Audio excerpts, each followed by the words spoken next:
আজকে তোমাদের কাছে একদম সর্ষে ফুলের রেসিপি নিয়ে হাজির হয়ে গেছি। তোমরা প্রথম থেকে শেষ পর্যন্ত রেসিপিগুলো অবশ্যই দেখো, দেখলে ভালো লাগবে। এখানে সর্ষে ফুলের 3 রকম রেসিপি করে আমি তোমাদের সাথে শেয়ার করছি। তোমরা অবশ্যই দেখবে প্রথম থেকে শেষ পর্যন্ত ভিডিওটা। এখানে আমি একাটি সর্ষে শাক নিয়েছি, তাতে অনেক ফুল রয়েছে দেখতে পাচ্ছ। এই ফুলগুলো দিয়ে একটা রেসিপি করব, আর এই শাক পাতাগুলো দিয়েও একটা রেসিপি করব।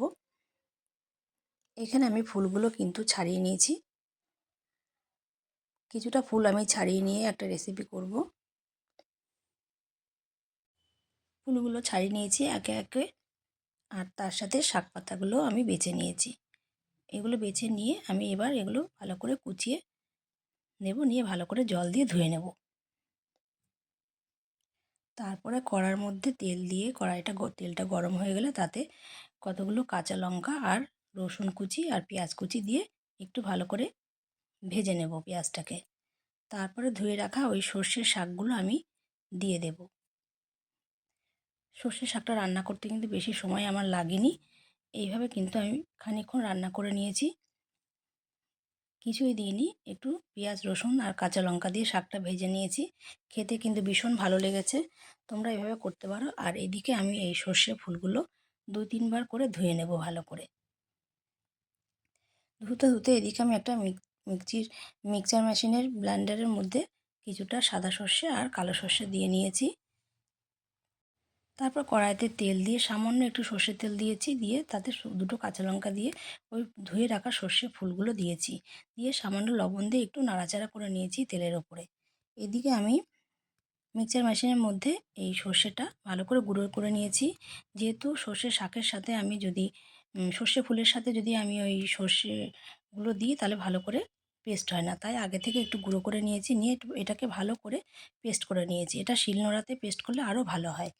আমি মিক্সচার মেশিনে পেস্ট করে নিয়েছি, নিয়ে এতে কাঁচা সর্ষের তেল দিয়ে আমি ভালো করে মেখে গরম ভাতের সাথে দারুণ করে খেয়ে নিয়েছি। খুব ভালো লেগেছে, তোমরা খেয়ে দেখো, খুব ভালো লাগবে।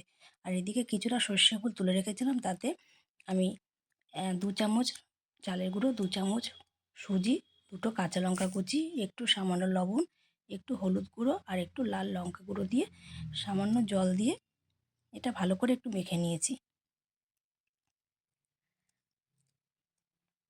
এটাকে প্রথমে নাড়াচাড়া করে নিয়েছি, তারপরে একটু জল দিয়ে আমি ভালো করে এটাকে মেখে নিয়েছি। মেখে নিয়ে একটু চটকে মেখেছি যাতে এটা নরম হয়ে যায়।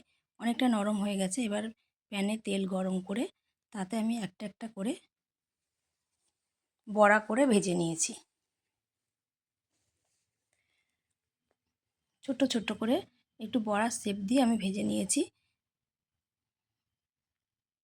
2-3 মিনিট ভাজার পরে এটাকে আমি উল্টে দিয়েছি।